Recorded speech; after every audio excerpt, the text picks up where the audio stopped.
আসসালামু আলাইকুম রহমতুল্লাহি ওয়া বারাকাতুহু। আমি ডাক্তার মীর শহীদুল ইসলাম। আমার গুরুত্বপূর্ণ চেম্বার তথা ঐতিহ্যবাহী শেখ গার্ড সিলেট থেকে আপনাদের মাঝে সংযুক্ত হয়েছি। যে দর্শক শ্রোতা, আলোচনা করব একটা মেল ডিজিজ নিয়ে। ডিজিজটা শুধু পুরুষদেরই হয়, মহিলাদের হয় না, তাই পুরুষের কথা এখানে উল্লেখ করলাম। রোগটার নাম orchitis. What is orchitis? Where orchitis?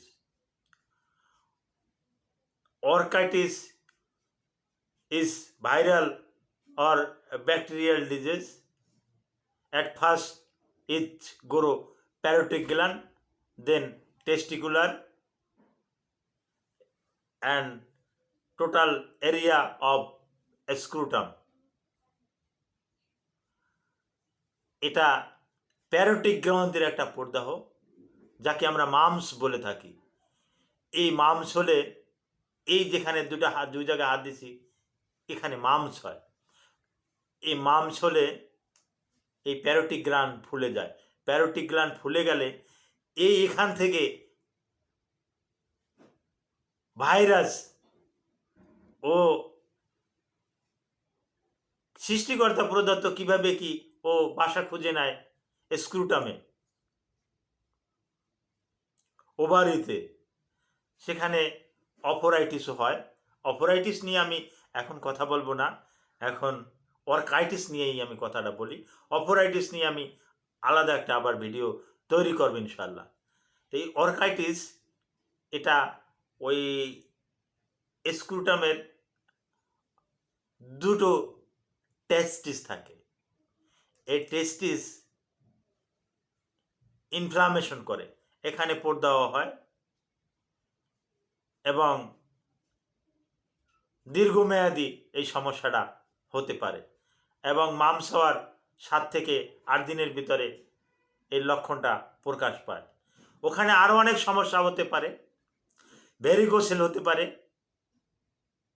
ওখানে হার্নিয়া হতে পারে, ওখানে হাইড্রোসিল হতে পারে। কেমনে বুঝবেন যে না আপনার অর্কাইটিসই হয়েছে? বোঝার একটাই উপায়, যে আপনার মামস হয়েছিল কিনা।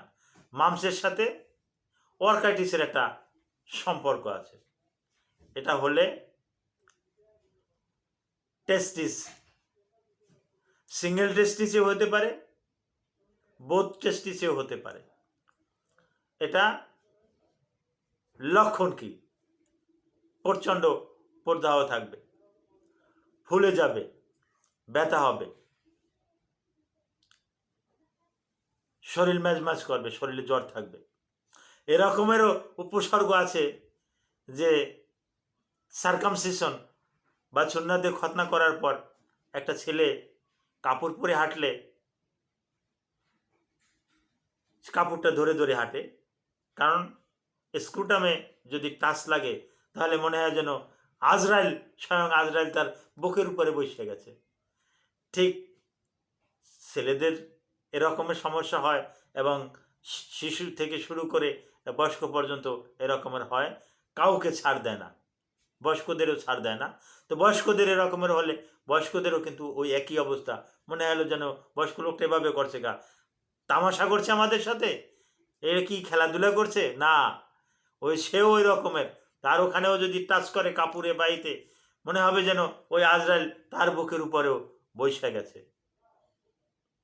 তো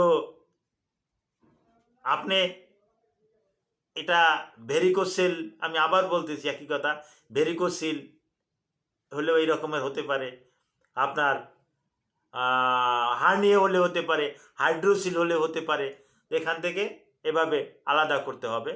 আর ব্যাকটেরিয়াজনিত একটা কারণে হয়, বিশেষ করে যদি ইউটিআই, কারো যদি রিকারেন্ট ইউটিআই থাকে, বারবার যদি ইউরিনারি ট্রাক্ট ইনফেকশন থাকে ইকোলার মাধ্যমে, এই ইকোলাই ব্যাকটেরিয়া দিয়েও কিন্তু হতে পারে।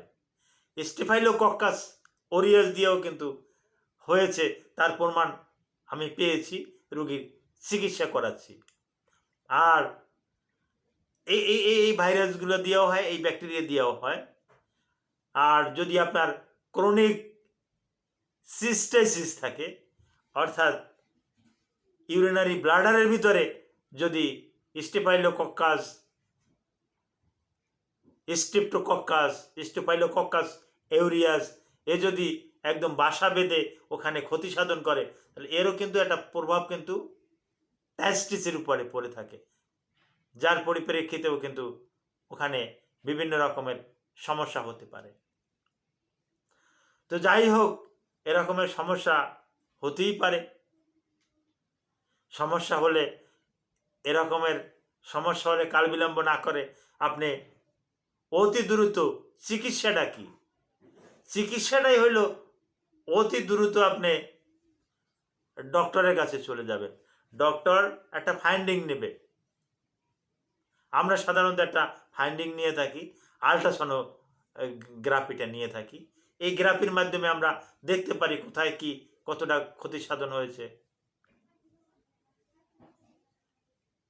স্ক্রুটামের ওয়ালে কোনো সমস্যা আছে কিনা, টেস্টিসের এতে কোনো সমস্যা আছে কিনা, ভাঁজ ডিফারেন্সে কোনো রকমের সমস্যা আছে কিনা, ভাঁজ ডিফারেন্স ফুলে গেছে কিনা, ভাঁজ ডিফারেন্স অবস্ট্রাকশন হলো কিনা, এগুলো কিন্তু আমরা আল্ট্রাসাউন্ডের মাধ্যমে কিন্তু দেখে নেই।